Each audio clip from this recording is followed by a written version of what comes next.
En este texto de Josué 9 tenemos una enseñanza bastante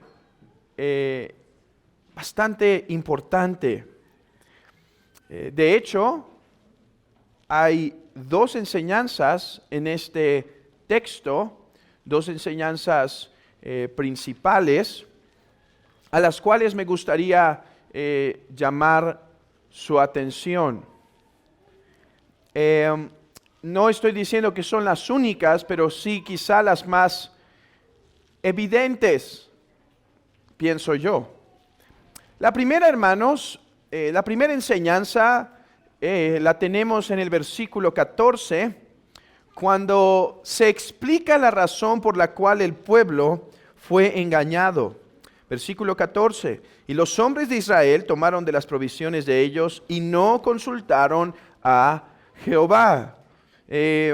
Cuando estuvimos en la derrota de Israel, en el capítulo 6 y 7, donde pasa el pecado de Acán, vimos que el texto no estaba diciéndonos que Israel perdió porque no consultaron a Jehová, sino que Israel perdió porque pecó contra Jehová, y por lo tanto la ira de Dios vino sobre el pueblo y el desfavor vino sobre el pueblo. Bueno, ahora sí se nos dice explícitamente que la razón por la que los ancianos de Israel fueron engañados, los líderes de Israel fueron engañados, es porque no consultaron a Jehová sobre estas cosas. O sea, estos hombres, estos gabaonitas, venían suficientemente sagaces como para engañar el ojo común. Pero ¿qué dice el texto? Que si hubiesen consultado a Jehová, eso es lo que implicamos del texto, si hubiesen consultado a Jehová, Jehová les hubiese dado luz y revelación sobre este caso. Bueno, hermanos, esto tiene una aplicación muy importante para la iglesia de Cristo y para los líderes de la iglesia y para los miembros de la iglesia. Que, hermanos, debemos en los casos que resolvemos depender de la gracia de Dios para que Él ilumine y revele las verdaderas condiciones y situaciones dentro de la iglesia. Así que creo que esa es la aplicación. Pero, hermanos, antes de aplicárnoslo a nosotros, déjenme demostrar cómo esta falta de oración apunta hacia Jesucristo. Porque cuando dice que no consultaron a Jehová, por lo tanto fueron engañados, hermanos, esto nos recuerda de un mejor líder, de un mejor Josué, de un mejor Israel. ¿Y quién es ese, hermanos? Sino nuestro Señor Jesucristo. Josué 9 se contrasta con el Señor Jesucristo. Es cierto, Josué es un libertador, Josué está avanzando, pero Josué no es el libertador perfecto y final que estaban esperando. Hay uno más, y contrario a este, hermanos, se dice de nuestro Señor Jesucristo que pasaba constante tiempo orando. Y es más, por ejemplo, cuando va a elegir a los 12, dice que pasa una noche entera orando. A ver, nuestro Señor Jesucristo, es cierto, es Dios y por lo tanto lo sabe todo, pero es verdadero hombre, y como verdadero hombre dependió de la sabiduría del Espíritu Santo para realizar todas las cosas en su ministerio. Y la elección de los 12 fue una dirección por el Espíritu Santo. Y así vemos a la iglesia en el capítulo 2 de Hechos, eligiendo a un nuevo integrante del grupo de los 12 y buscando la dirección del Espíritu Santo en aquella vez a través de la revelación de la suerte. Hermanos, así que cuando vemos la falta de oración de Josué, lo primero que debemos pensar es pensar en nuestro Señor Jesucristo, uno mejor que Él, uno que dependió del Espíritu Santo para todas las cosas. Y entonces sí, una vez que ya vimos a Cristo, ahora sí podemos decir, hermanos, aquí tenemos una aplicación para nosotros los cristianos. A ver, esta es una aplicación para el cristiano en general y para el liderazgo en particular. Para el cristiano en general, hermanos, seamos hombres, seamos cristianos de oración. Hermanos, tenemos que confesar. ¿Qué tanto dependemos de la sabiduría de Dios y la dirección de Dios para las decisiones que tomamos? No estoy diciendo que si oramos para ver qué tipo de corte de cabello me hago. Estoy diciendo las decisiones importantes del día a día. Del día a día. Hermanos, ¿qué tan frecuente es nuestra oración en la mañana diciendo, Señor, no me dejes caer ni a diestra ni a siniestra, déjame mantenerme en tu santa voluntad? Hermanos, ese es el propósito de nuestra oración en la mañana. Por eso algunos me dicen que su oración principal es en la noche. Y en un sentido no está mal, pero no permitamos que en la mañana no tengamos una oración principal. Porque se supone que en la mañana vamos a buscar la gracia de Dios para todo el día.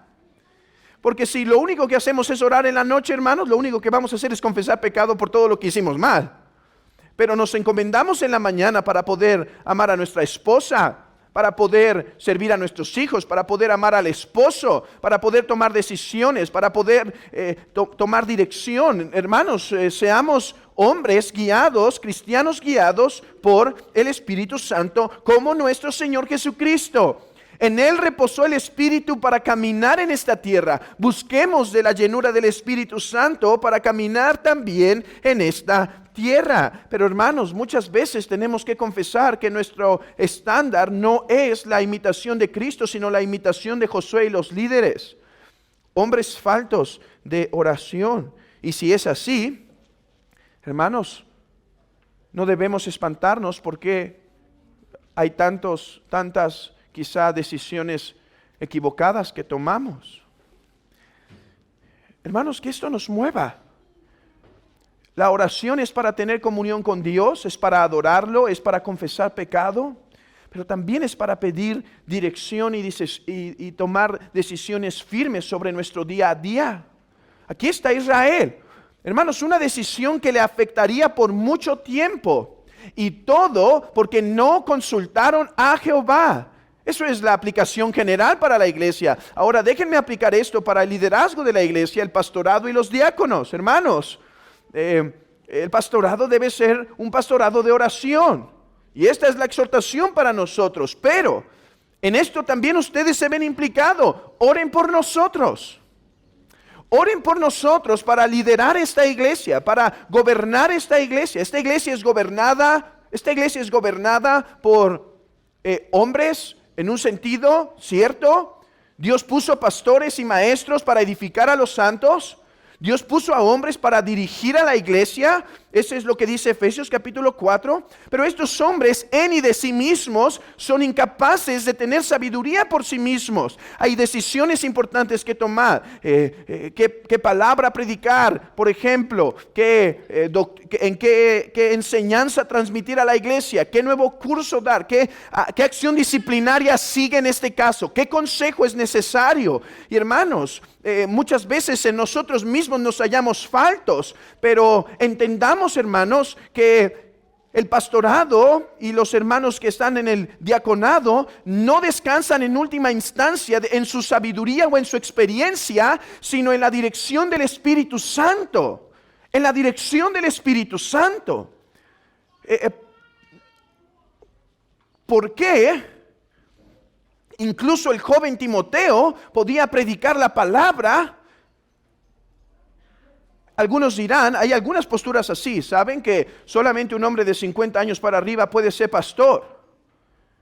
Y esto es porque se piensa que la iglesia es como cualquier otra institución, una institución carnal, que se requiere de sabiduría y sagacidad, como dicen por ahí, colmillo. No. ¿Saben qué se necesita para gobernar la santa iglesia de Cristo, hermanos?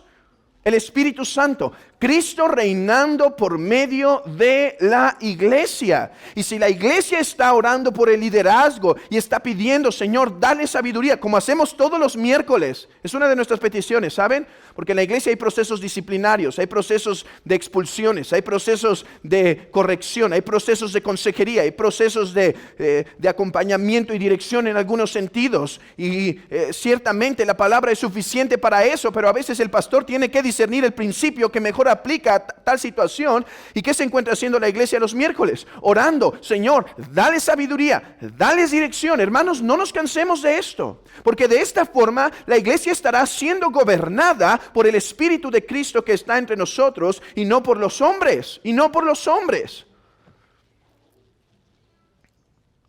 Seamos una iglesia que depende de esto.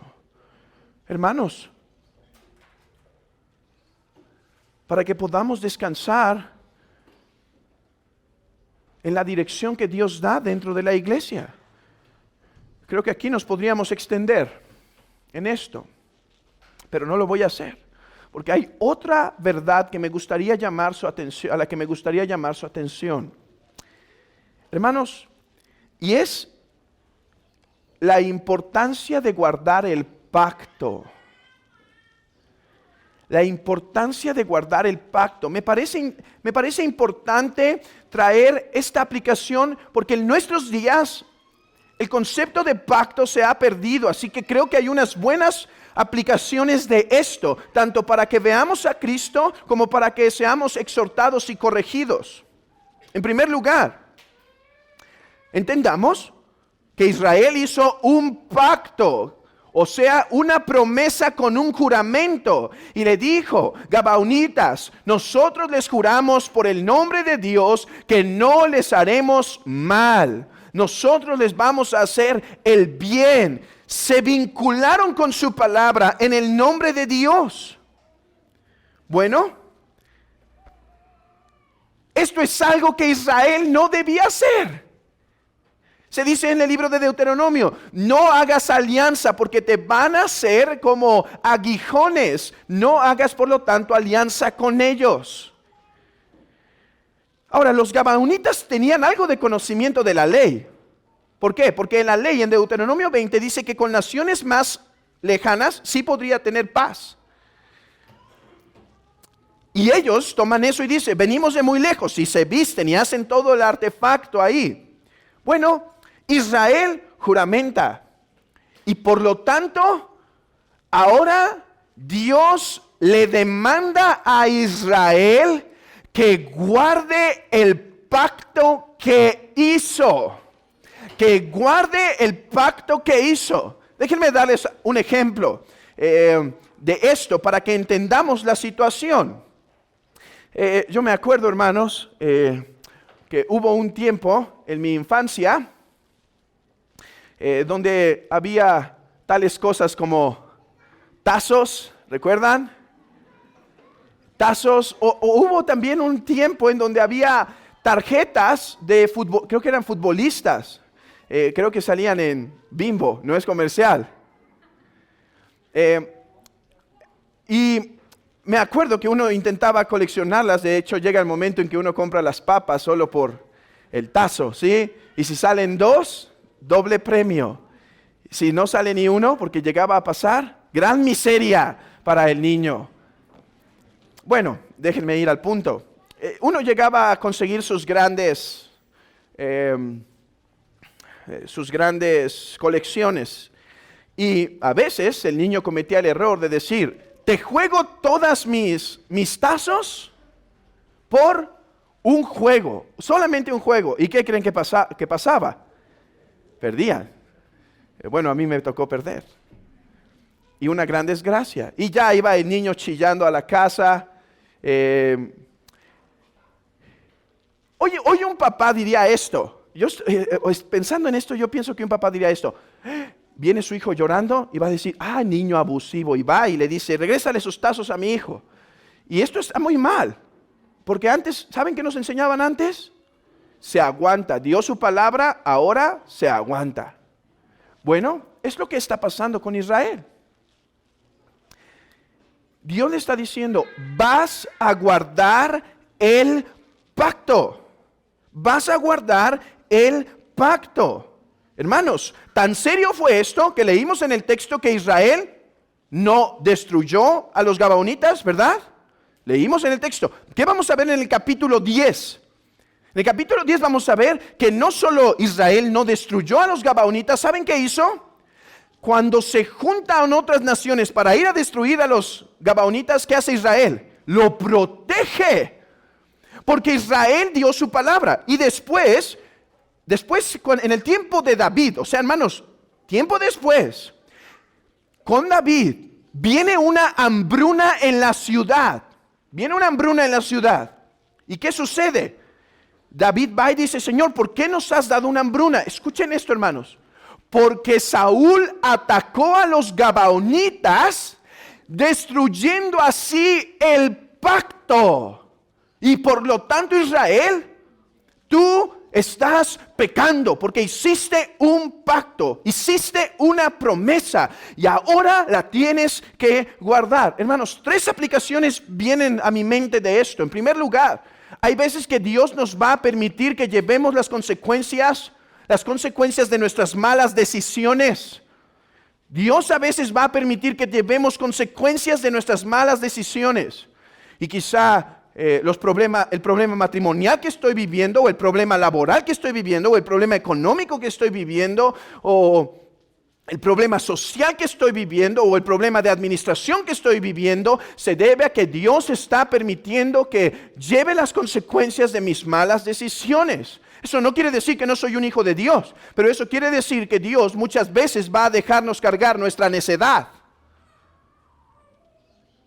Segunda aplicación. Hermanos, seamos un pueblo cristiano guardapactos. Seamos un pueblo cristiano guardapactos. Ese fue el punto de nuestro Señor Jesucristo cuando en Mateo 5, en el Sermón del Monte, dice, hay unos que juran por esto y juran por el otro. No. Que su palabra sea un sí, un no. ¿Saben qué está diciendo el Señor? Bueno, ya expliqué 2 veces al menos en esta iglesia que no está prohibiendo per se los juramentos. No creo que es lo que prohíbe, pero si quieren saber por qué, tendrían que ver esas 2 horas de sermón que se dieron. O sea, 2 sermones separados. Pero lo que está diciendo es más bien, su palabra debe ser una forma de juramento. O sea, deben ser deben reflejar el carácter de Dios, que dijo sí, no. Que dijo a Moisés, no entrarás y no entrarás. Que dijo a Israel, guardarás el pacto. Hermanos, seamos guardadores del pacto.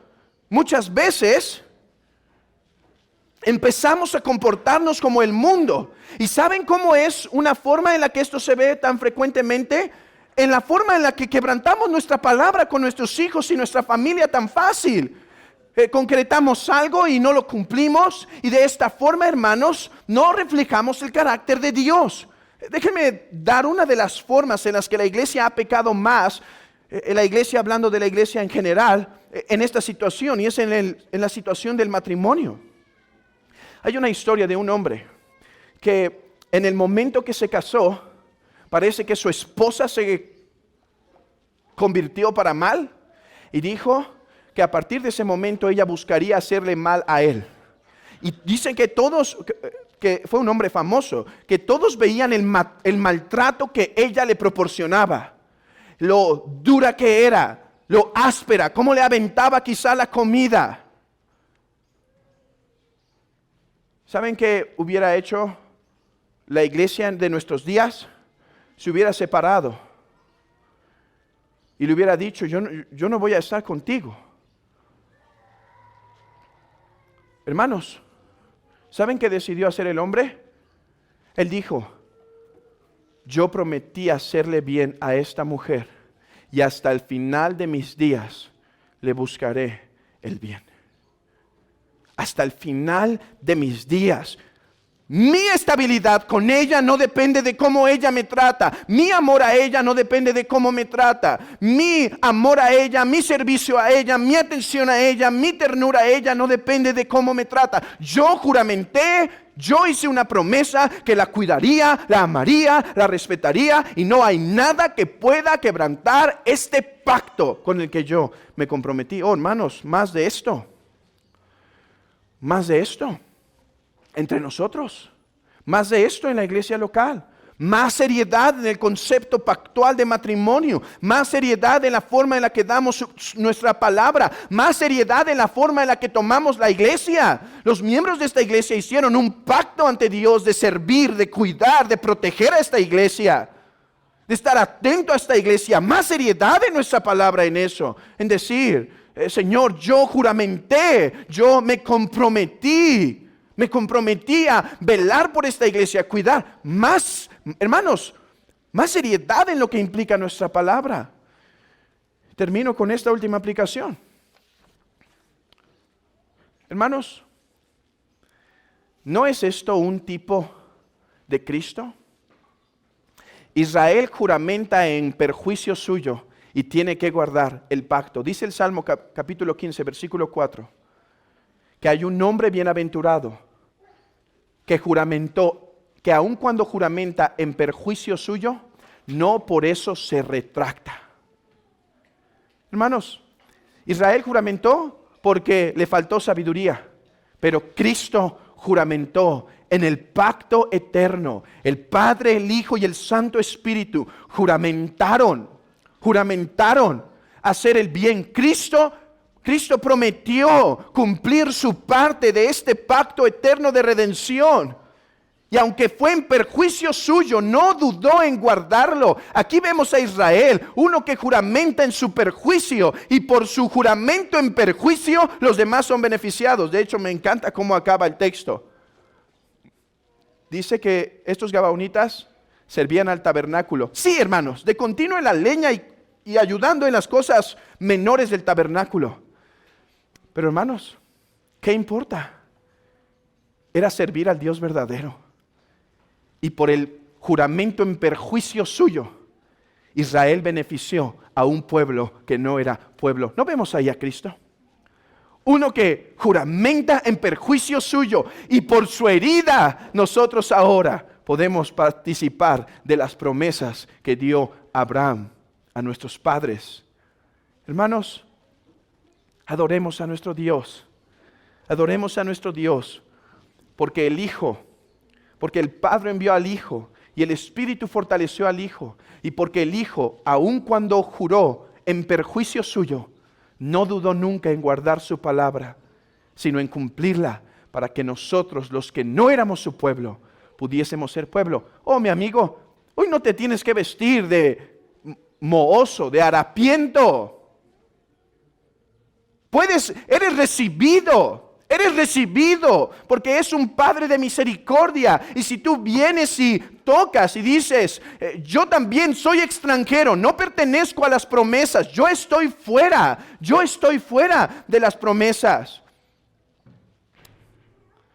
Yo te digo, pero la oferta es esta, que si crees en el Señor Jesucristo, puedes ser salvo. Muchas veces insisto en clarificar, en especificar cuando una promesa solo pertenece a la iglesia, porque es importante despertar al pecador para decirle que esta promesa es de la iglesia, del pueblo de Dios.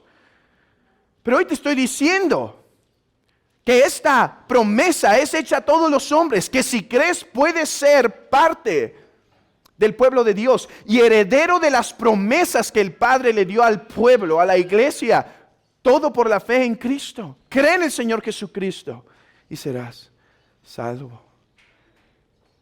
Que el Señor nos ayude por medio de esta meditación a crecer en nuestra oración, a admirar a nuestro Señor Jesucristo como el verdadero Josué, que oraba y dependía del Padre en todas las cosas, a guardar nuestro pacto y a contemplar la hermosura de Cristo cuando, jurando en perjuicio suyo, no por eso se detuvo. Que el Señor bendiga esta palabra en nuestros corazones, hermanos. Sigamos adorando a nuestro Dios.